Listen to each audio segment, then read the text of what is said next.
Julian Butler. You've worked for 35 years as the Madison County Commission attorney and done a lot of presentations on home rule, and that's going to be something that's going to be important to us as we start trying to understand, you know, how to reach out and affect what's happening in our community. And so I really appreciate your coming out. And currently you work with law firm Cerrone and Furman. That's correct. And so I'm going to hand it over to you and let you do your thing. I appreciate it. Thank you. Thank you for inviting me. And first of all, I want to say thank all of y'all for being a part of this organization. The League of Women Voters, for as long as I've been alive, has been in the forefront of educating people about issues and trying to get them to understand when they go to vote what they're voting on. And that is it is even more critical today than it's been ever before. I do want to talk about home rule. First of all, what is home rule? And that's a kind of short term, but it really means giving to local government the tools, the powers they need to be able to serve the people that elect them. And power is a scary word sometimes, but it really is an apropos word here. It really means that local, whether it's city council, county commission, that they have the necessary tools and power to effectuate things that people have a right to expect. You really, when you talk about home rule, you're talking about two wholly different situations. One are the cities and the other are the counties. And I'll talk about the cities a little bit, what we call municipal corporations. Those are actually organized cities that have a mayor and city council and those kinds of things. There's 6 in Madison County: Huntsville, Madison, New Hope, Owens Crossroads, Gurley, and Tryon. Those are the only 6 incorporated municipalities. Meridianville is not, Hazel Green is not, Tony is not, only those 6. All of the rest of the county is what we call unincorporated Madison County. And the only local government unincorporated Madison County has is the Madison County Commission. If you take the 2010 census figures, and that's the last census figures we have, there are 106,000 people in the unincorporated area of Madison County. If that area was incorporated into a city, it would be the 5th largest city in the state of Alabama. Only Birmingham, Montgomery, Mobile, and Huntsville would be larger. Next would be Tuscaloosa. So you see, when you're dealing with the unincorporated area of Madison County, you're dealing with an awfully lot of people. Municipal corporations have a lot of power that county commissions don't have. The Alabama Code says that municipal corporations may from time to time adopt ordinances and resolutions not inconsistent with the laws of the state to carry into effect or discharge the powers and duties conferred by the applicable provisions of this title and any other applicable provisions of law, and to provide for the safety, preserve the health, promote the prosperity, and improve the morals, order, comfort, and convenience of the inhabitants of the municipality, and may enforce obedience to such ordinances. And that last phrase, and may enforce obedience to such ordinances, is very important. Now, what that gives the city government, first of all, is the power of taxation. Now, state law governs the raising of property taxes, but it gives to cities the right to levy a sales tax, which is the primary source of funding for cities. Huntsville, and now in Alabama, the state has 4% sales tax. The city of Huntsville has 4.5. And there's a 1/2 cent countywide sales tax that I'll talk about in a minute that's earmarked for education. But the city raised their sales tax by 1 cent on the dollar 4 or 5 years ago for capital improvements. And all it took, it didn't take a vote of the people, all it took was the city council passing it and the mayor signing it. That is a critical power for local government because it enables them, particularly in a growing situation, to meet the needs as the population grows and you have infrastructure demands and those kinds of things. The second power the city has is zoning. And they zone, and you have residential, you have multifamily residential, you have commercial, you have industrial. And that's the greatest protection you have as a homeowner.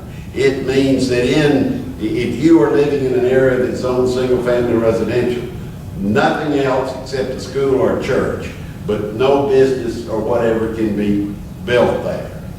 There is no zoning in rural Madison County. In that area that I talked about, where over 100,000 people live, you can buy a $500,000 house and somebody put a pig farm or nightclub next to you.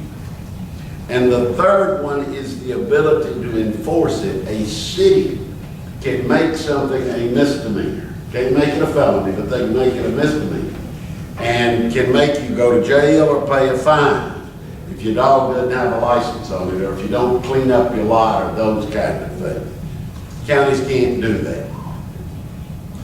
The rule for counties, and it was best stated in a 1976 Alabama Supreme Court case, it is a well-established proposition of law that as a political subdivision of the state, a county can exercise only that authority conferred upon it by law. The Supreme Court went on, therefore, in order to take action on the subject of flood control, that was the case, the county must be so authorized by the legislature, which means a county commission has no power other than what the legislature gives it specific. And again, we go down the list.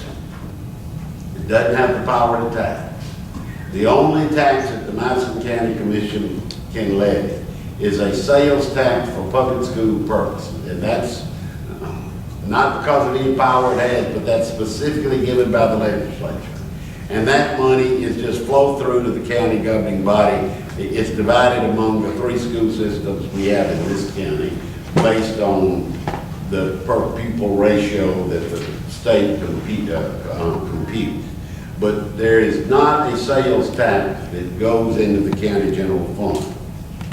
It has no zoning power, as I said, and no power to make anything a misdemeanor, to enforce anything that it does with, if you don't do this, we're going to arrest you, if you don't do this, we're going to fine you.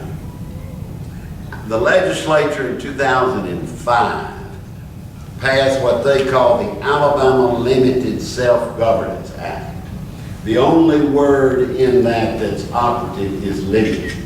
And it's really laughable when you look at it. It applies only in unincorporated areas. And these are the things it covers: the abatement of weeds as a public nuisance, the control of animals, the control of litter, the control of junkyards, the abatement of noise, unsanitary sewage, and pollution creating a public nuisance. Period. You heard nothing about zoning, you heard nothing about taxation, you heard nothing about any of the things that county government needs. The list of what is not included contains 11 items compared to the list of what is included, which is 5 items. It only provides administrative fees or civil penalties of $150 a day. And to get that civil penalty, you have to go to court, you have to file a lawsuit, you have to have a trial, you have to have a judge determine it, and then if the person doesn't pay it, you have to go back to court to get them held in contempt of court. So as far as enforcing anything, it's totally useless. It takes a majority, a 4-person majority of a 5-member body, or like a 7-member body of the Madison County Commission, it would take 6 votes for something to even pass an ordinance in regard to any of those things. You then had in 2016, and if y'all think I'm sarcastic, yes I am. I've dealt with this forever. But whoopee, we had a constitutional reform commission that did absolutely teetotally nothing. And it is embarrassing. If I was one of the men or women on that commission, I would never admit I was on the commission. But they came up with home rule. Oh, we've got a home rule amendment. But it begins, nothing in this amendment may be construed to provide a county commission any authority to levy or assess a tax or fee, or to increase the rate of any tax or fee previously established, or to establish any program that would infringe on a citizen's right with respect to the use of his or her private property, or infringe on a right of a business entity with respect to private property. Zoning's out the window, taxation's out the window, and you can't even, if you were authorized by the legislature to levy a fee for something, you can't even increase it under this constitutional amendment. The idea that it was home rule was a slap in the face. The Association of County Commissions of Alabama endorsed it, and I'll tell you why in a little while. And the Alabama Citizens for Constitutional Reform, one arm of it endorsed it, which was the biggest cop-out there's ever been. This is done. Now, if you want home rule, you go to the legislature and say, we need home rule. And their answer said, oh, we gave you home rule. You passed the constitutional amendment in 2016. And let me tell you what it gives to counties. They can enact personnel policies. They can have community programs, grade litter-free roadways, and programs related to control of animals and animal nuisances. Programs related to public transportation and promoting highway safety. Programs related to county offices, like a one-stop tag program, where you buy your tag in one place, and emergency assistance programs. Most of the large growing counties in Alabama already have all of those powers under either local legislation or local constitutional amendments. So what you're doing, you're saying to the Hale and Greene counties, the Clay counties, the little bitty counties, mainly in South Alabama, that don't have anything, well, we're going to give you these and we're going to call it home rule. But as I said, no taxation, no zoning, no ability to make something a misdemeanor.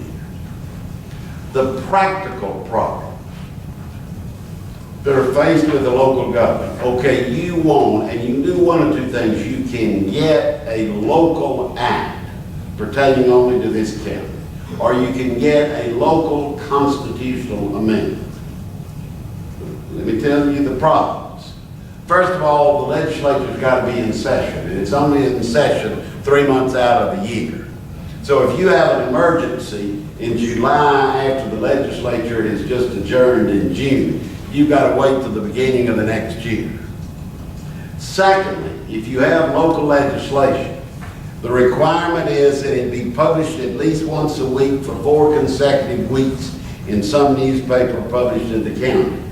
So again, even if the legislature is in session, if you've got an emergency, if you're near the end of the session, you're out of luck, because you got to run the ad in the newspaper for 4 weeks.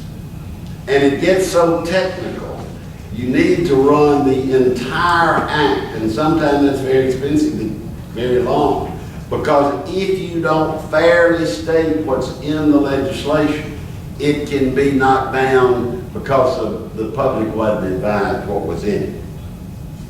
Local bills get lost in the circus that is the Alabama legislature, when they're conniving here and there and the last night and all that.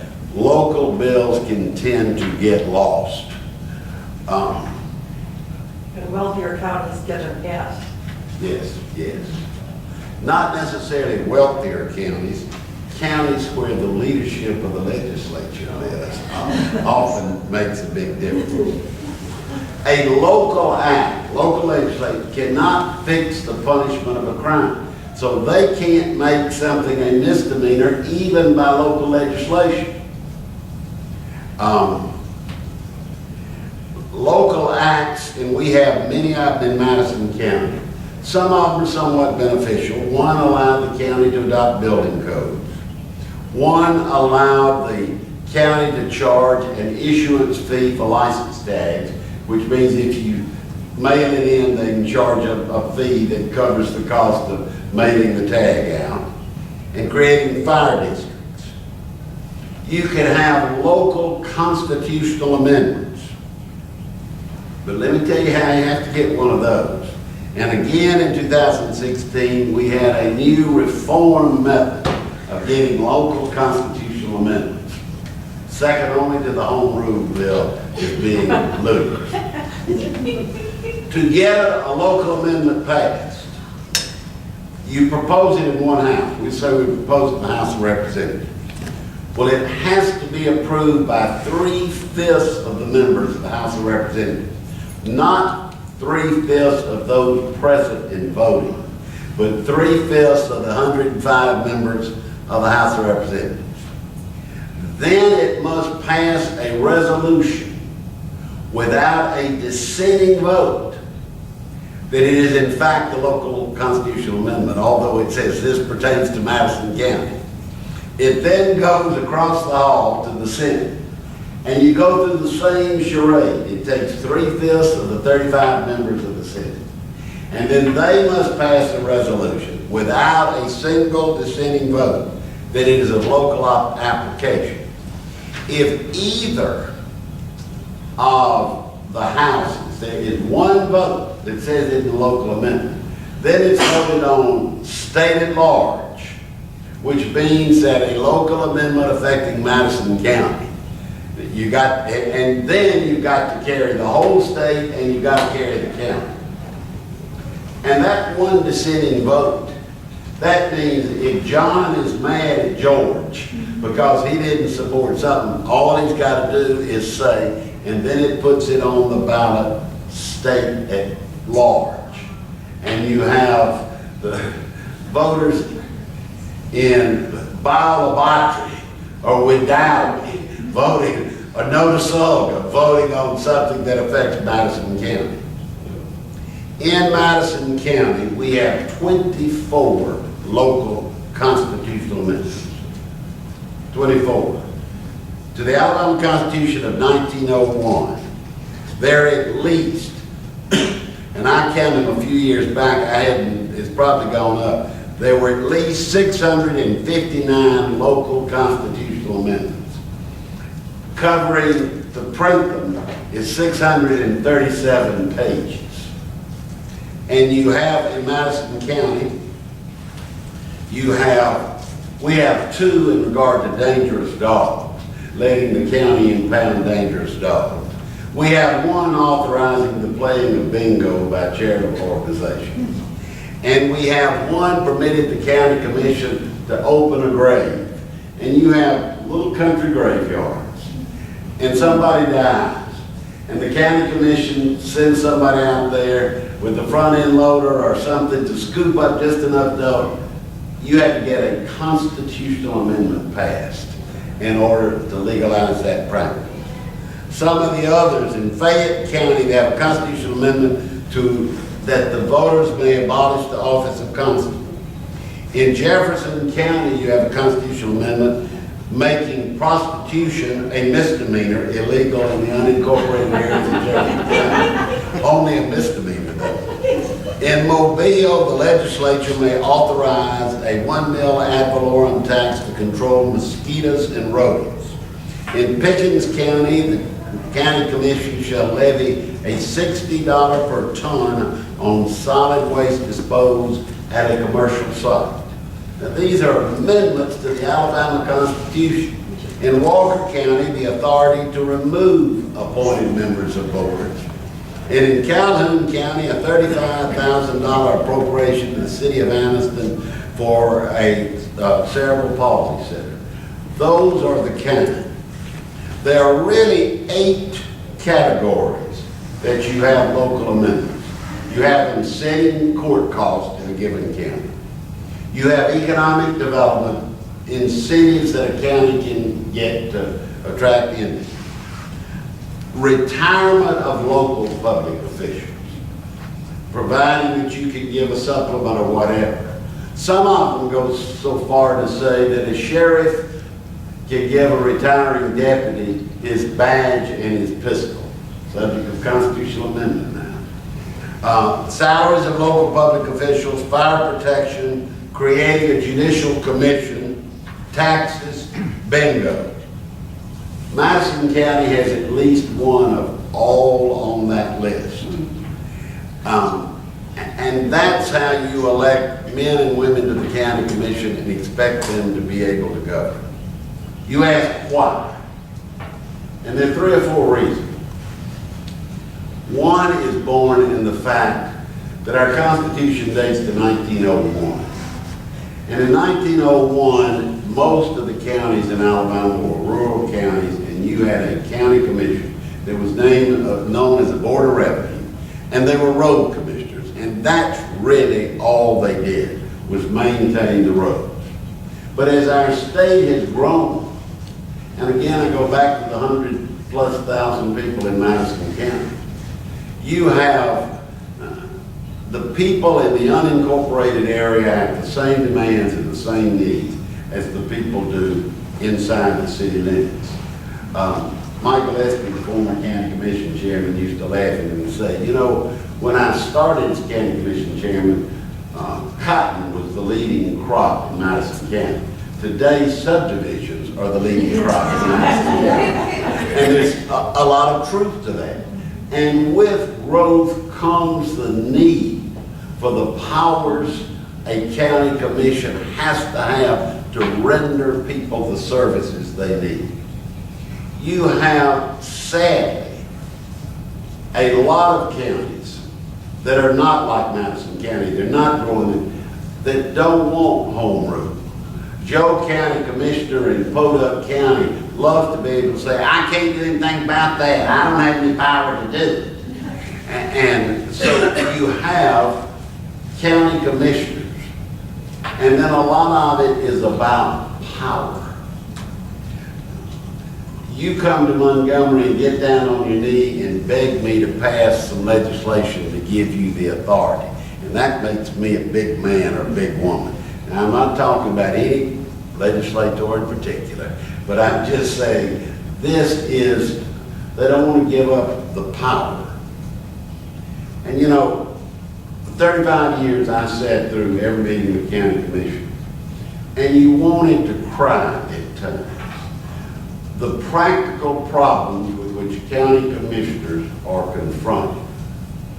And some of these y'all may remember. They were going to build a quarry in Gurney, and the residents of Gurney were opposed to it. But it was right outside the city limits, and there was nothing the county commission could do about it. They were going to put a medical waste incinerator in the New Hope area.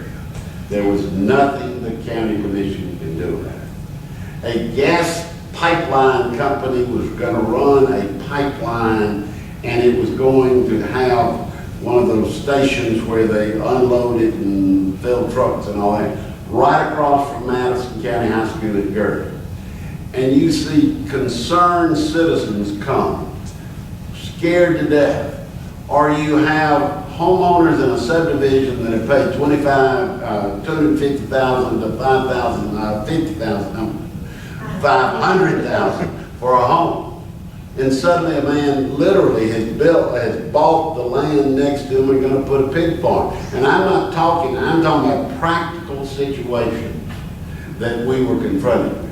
Or they're going to put a garbage dump or whatever. And the commissioners can only say, I'm sorry. There is nothing we can do about it. go talk to your legislator.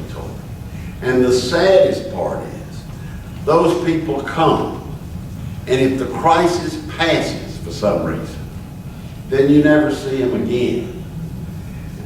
And they don't go say to their legislators, I want home rule. When I became county attorney in 1977, one of the first files I opened was one on home rule. And I drafted legislation that would give the county commission home rule power. I drafted two, one with taxing power and one without taxing power. Because sometimes the taxing power is really what runs people up the wall. But let me put it this way. The county commissioner that lives in your neighborhood is much less likely to just, without thinking about it, raise your taxes than a legislator who votes in Montgomery. And with the Huntsville Sun-Times news that we have now, you don't even know what their vote is. The risk of a county commission doing something on taxes more than the legislature, I don't think even exists. But the attitude, I sat in a meeting and heard the lobbyists for the Alabama Farm Bureau Federation stand up and say, the 140 members of the Alabama legislature know what is better for Madison County than the county commissioners of Madison County do. They got the control, and they don't want to give it up. What can you do? It's almost too late after they get to Montgomery. Next year's an election year. Somebody comes knocking on your door, or you run into them, well, I'm Joe Jones and I'm running for the Alabama legislature. How do you stand on home rule? And not just how do you stand, will you vote for a home rule bill? Will you vote for and it would take a constitutional amendment to give the county commission home rule powers. And as I say, in this county, probably as I think we're the second fastest growing county in the state, it is critical. And we're going to suffer because of it. And you know, nobody has said this, and I don't know that it contributed to it. And I don't want to blame anybody for what's happening in Houston, Texas. It's one of the worst things I've ever seen. But you wonder, Houston, Texas is the largest city in America that has no zoning. Nobody, you hadn't heard that on the, you just wonder. Now, it's flat and low, and then the bows, and there are all of these other reasons, and 51 inches of rain. I don't know that anything could prevent it from happening. But you just wonder if you had had better city planning, may some of the problems have been avoided. And that's what we've got to avoid here. And that's why zoning is probably the most critical, because it's not something you can do after the fact. In zoning law, there's what they call a non-conforming use. If I've got a pig farm next to a subdivision today, and the county commission gets zoning power tomorrow, they can't zone out that pig farm. It is a pre-existing non-conforming use. So it is grandfathered in. But what each of you need to do is say to every candidate for the Alabama legislature, where do you stand on home rule? The Committee of 100 in Huntsville is on this issue. I got out my old dirty file and rewrote one more time legislation on home rule. And they are pushing the legislators to pass it. My fear is, if you get a unanimous commitment by the Madison County Legislative Delegation, and they go to Montgomery, and they push it under that silly bill on local constitutional amendments, it just takes one guy from Podunk to make it being voted on state at large, and then that makes it all the harder. If I was sarcastic, I apologize. And if I'm too adamant in my own views, I apologize. I would like to be generous and say there's another side to home rule, but I'm 77 years old and I ain't heard it. Thank you. It's happy to ask you to answer any questions. I've heard that when a bill does, when we vote on an amendment for a different county, that you always vote yes to allow those people the option of deciding for themselves. I agree with you that, because under it didn't used to be, and this is only recently, I would not agree with you 10 years ago, because there was no requirement that it passed that county. It only had to carry state at large. And you could have a vote for a local constitutional amendment that carried state at large, but did not carry the county to which it applied, and it still became a constitutional amendment. At least in this latest bill and one before it, they at least corrected that if it is voted on state at large, then it must carry the county. And therefore, I agree with you. I always vote yes on them, and then let the local, that gives the local people the chance to decide. I was wondering about, like renewable energy, if Madison County wanted to really push that, is there something, I mean, as far as, would you be able to? No. And I mean, there's certain things. The county government could do some things within their own operation, but as far as pushing programs or making requirements for those kind of things, no. like, you know, Is it cheaper to do business in the county? Is that why companies, some companies choose to do business in the county rather than the city? Yes, the ad valorem taxes in the unincorporated area of Madison County are much less than they are in the incorporated cities and towns. Now, that gets tricky though. Huntsville Utilities will not extend a sewer line outside the city limits of the city of Huntsville. So if you're building a plant and you need a sewer line, you've got to annex into the city of Huntsville in order to get sewer service. So it flips both ways. And because you have to rely upon volunteer fire department, fire protection in the county, you're probably going to pay higher rates for your fire insurance that you would if you're located in the city. Yes, The ma'am. county can have their own sheriff's system, their own court system. Those are not county, those are state, Okay. which is interesting. The court system is totally a function of the state of Alabama and controlled by state law. The sheriff, the most local of all officials, is a state official. The Alabama Constitution provides the executive department of the state of Alabama should consist of a governor, a lieutenant governor, an attorney general, a secretary of state, a state auditor, a state treasurer, and one sheriff in each county in the state of Alabama. Now, based on that, the sheriff is a state official, but the state doesn't pay the sheriff. The state doesn't pay the sheriff's deputies, doesn't provide the cars, doesn't run the jail, but he is technically a state official.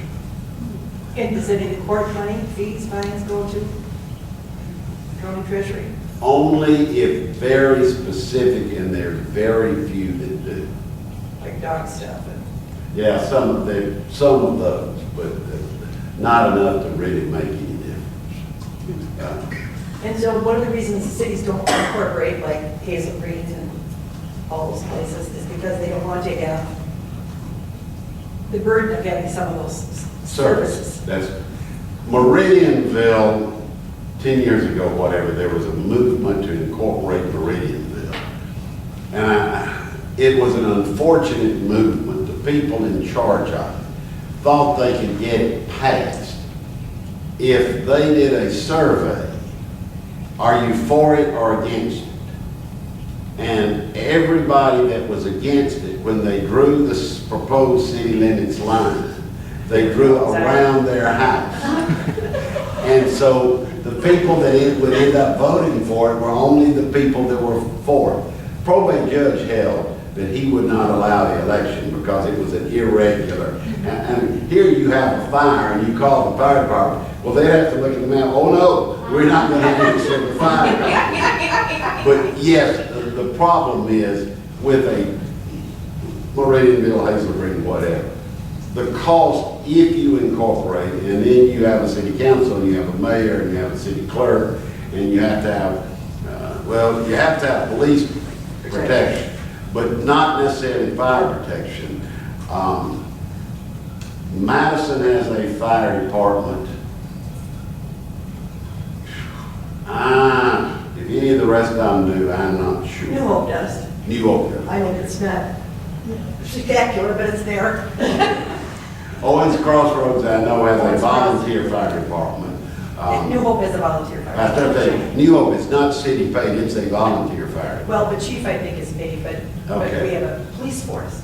Yes, you do have a police force. That's what I was talking about. But again, that becomes a problem in a very small municipality with not a lot of money to pay salary rates that are competitive with Huntsville or whatever They just to get the quality of men and women you want to serve in the police department. That's the real. And you know, another day, another time, you go into the whole idea of metro government, and it's interesting. 25 years ago, if you spoke on local government, the number one issue was metro government. We need a metro government in Madison County. And there was a real movement toward it. And shockingly, Madison decided they wanted their own school system. And at that time, nobody said, wait a minute, this is going to be the biggest setback for metro government that ever was. But once Madison established its own school system, and it's an outstanding school system, you are never going to get metro government. And there are authorities on metro government that say, even if you don't have metro government, the two things that you can consolidate the best are law enforcement and schools, that you could have a unified school system and unified law enforcement. But as I say, with Madison school system, that's just not going to happen. I have to ask a question.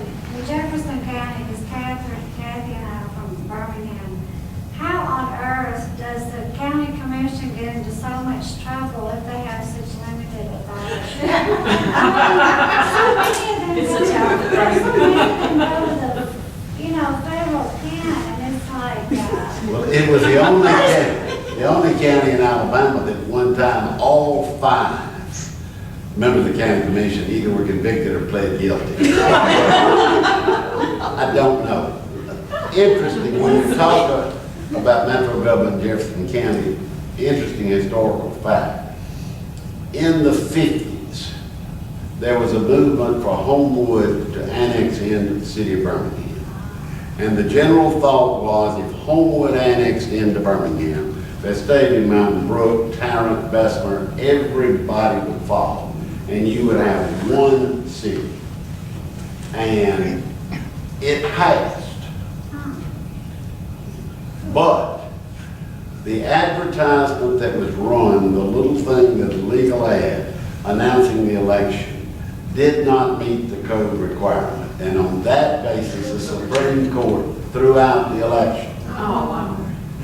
Then, by that time, busing of students to achieve integration had first been ordered.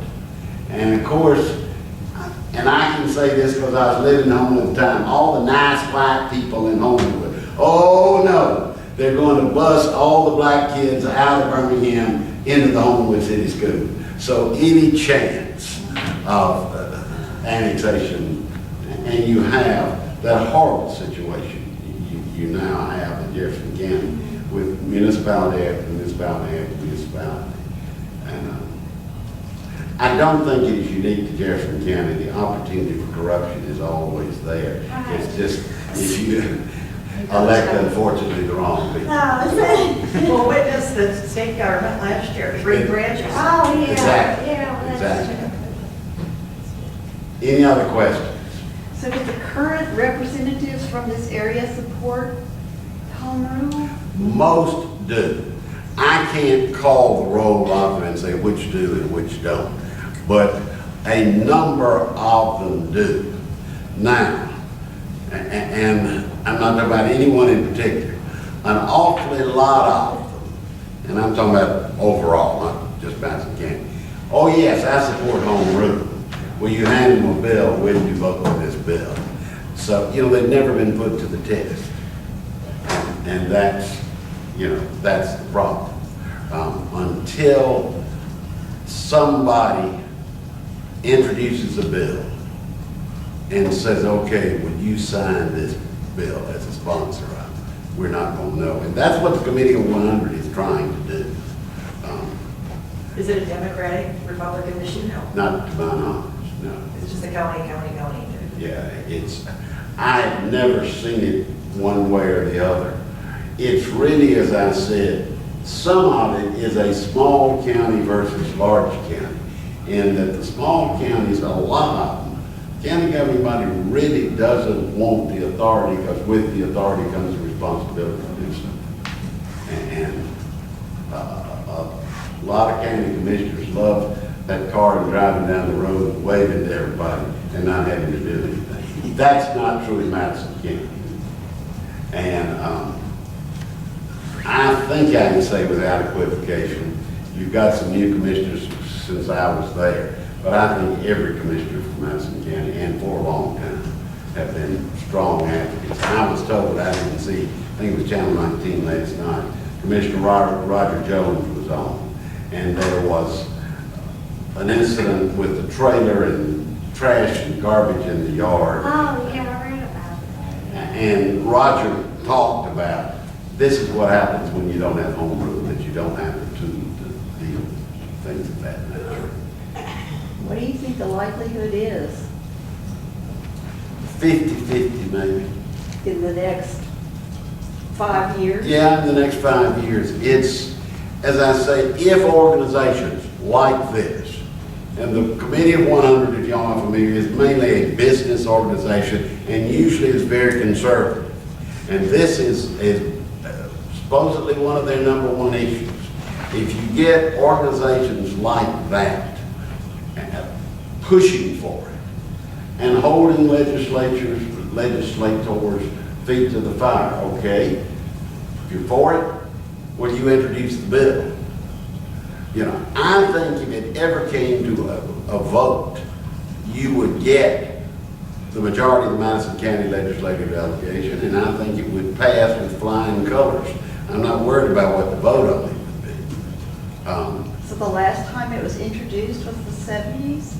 No, the bills I wrote never were introduced. To my knowledge, there's never been a home rule bill introduced for Madison County. It looks like you could get that. You did. I've got a friend that wants to run. I'll tell him that. Talk to you or the Committee of Yeah. 100. I think like where we live, I think one of our legislators in Coleman, so we're in a funky Yeah. place, he doesn't, care about that. yeah, he doesn't care. And we live in Athens, and my legislator lives in Decatur. Yeah, Well, that ought to be, yeah. and there may be 7 senators from Madison County, and I think 1 or 2 live in Madison County. One lives in Marshall, one lives in Jackson, one lives in Morgan. Wow. Again, you went to one man, one vote. And prior to 1970 something, legislative districts didn't cross county lines. And the United States Supreme Court had ruled everybody must have an equal vote. Well, there's no way to make equal legislative districts without crossing county lines. And so and I know that very well. I was the lawyer that lost that case, that when the federal court said you can't cross county lines.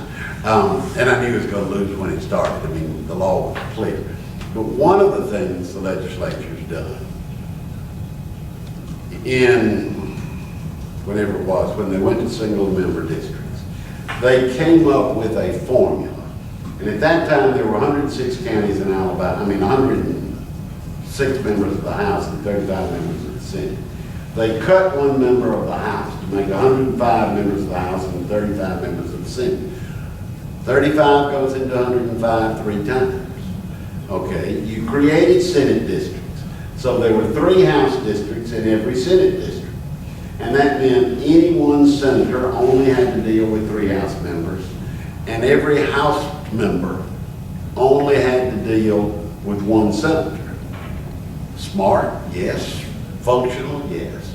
And the 2000 census comes along, and the Senate said, no, we want to draw our own lines. And the House said, no, we want to draw our own lines.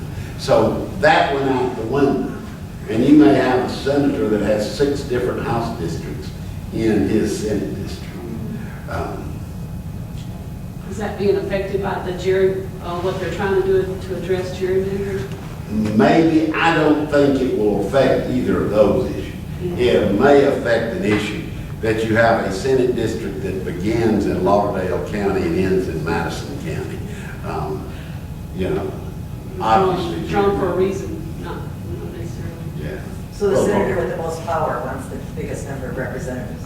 Well, no, not necessarily. As I say, the Senate didn't have anything to do with drawing the House districts, and the House districts didn't have anything to do with drawing the Senate. They agreed each would draw their own.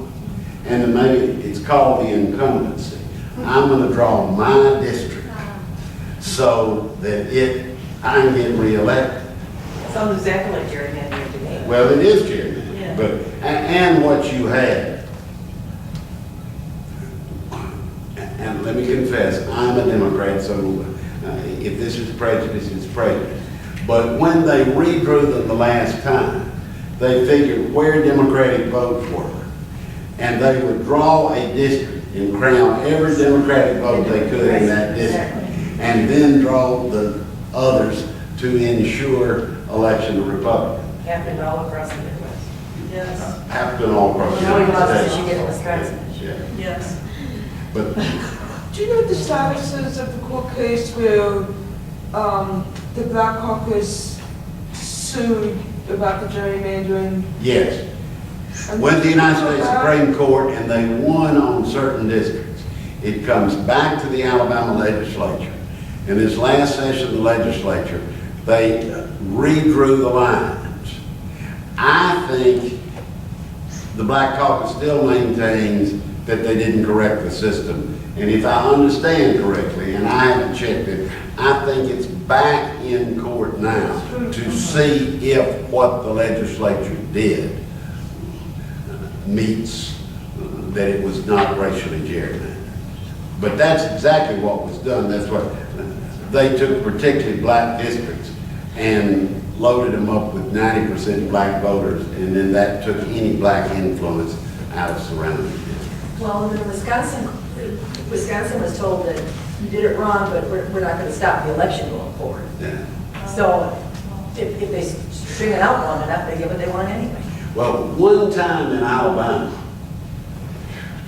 80s maybe, the Alabama legislature redrew legislative lines, and a federal court threw it out and ordered, and we had a midterm election for legislators in Alabama.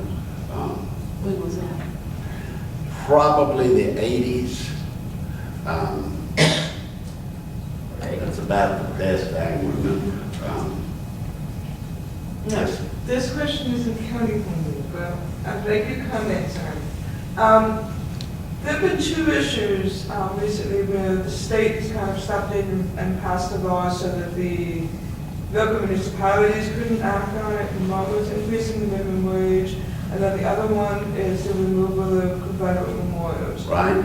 What's your take on that, and how do you think the court is going to decide in the Birmingham case? Okay, that's a whole mixed question. The legislature legislature has the power to do it. Again, ultimate power rests in Montgomery. And the first one she asked about was when the city of Birmingham had passed or was about to pass a minimum wage act, and the legislature passed an act that no local government could pass a minimum wage act. The memorials bill, first of all, it's horribly drawn legislation, and I'm not talking about the purpose of it. I'm talking about the mechanics of the bill are horribly drawn. The Birmingham case is one of the most interesting cases. I am shocked that our newly appointed Attorney General would want to take it on almost overnight. Mayor William Bell did something that you got to give him credit for. The Confederate Memorial was in Lynn Park, and he built a wooden box around it. Does not touch it. He didn't remove it. He didn't move it. He didn't touch it. And Follow the letter of the law. and he had a smart lawyer advising. But it is, and I have talked to some of the people that were involved in drafting trying to prevent some of the drafting of the bad part of it. And they said, you talk about a question it puts to a court, you know, they talk about removal, they talk about altering, it did none of those things. I don't know. And again, as in anything, you draw a circuit, an elected circuit judge, what their views are and how they think it will affect their reelection. It goes to the Alabama Supreme Court with 9 elected judges that must run state at large. And yes, politics does affect judicial decisions. So where that, I can't predict, but I will say Mayor Bell did a damn good job. The minimum wage laws across the country, they've done that. They just repealed some $10 standards to $7.70. The Twin Cities, they had some laws where they're going to outlaw use of styrofoam containers, they didn't want to have plastic bags anymore. And ALEC is the one behind all the legislature in all the states. And people are not aware of what ALEC even is or what it does or the amount of power it has. But if you see a law coming from one state, then you see it popping up in other ones. And especially if you look at a brand new legislator and he's sponsoring 30 bills, you know they're all ALEC because nobody was in that legislature knowing how to write 30 bills. Y'all let me say, and then it's time to be over, but let me tell you when I get cynical about the Alabama legislature. The Alabama legislature, 8 years ago, whatever, passed a bill in regard to immigration. Now, most of it has been thrown out by the federal court. It was a bill about that big. I was asked to give a seminar for the Chamber of Commerce, not pro or con, but after it came on, telling businesses what the act required them to do. A member of the legislature came to that seminar. His name was on the bill as a co-sponsor of the bill. And I was holding, I think it was 80 pages long, this 80-page bill. And I said, Mike, did you carefully read this bill before you agreed to co-sponsor it? Not just vote for it, but co-sponsor it. I thoroughly scanned it before I with that, I will leave. Thank you all.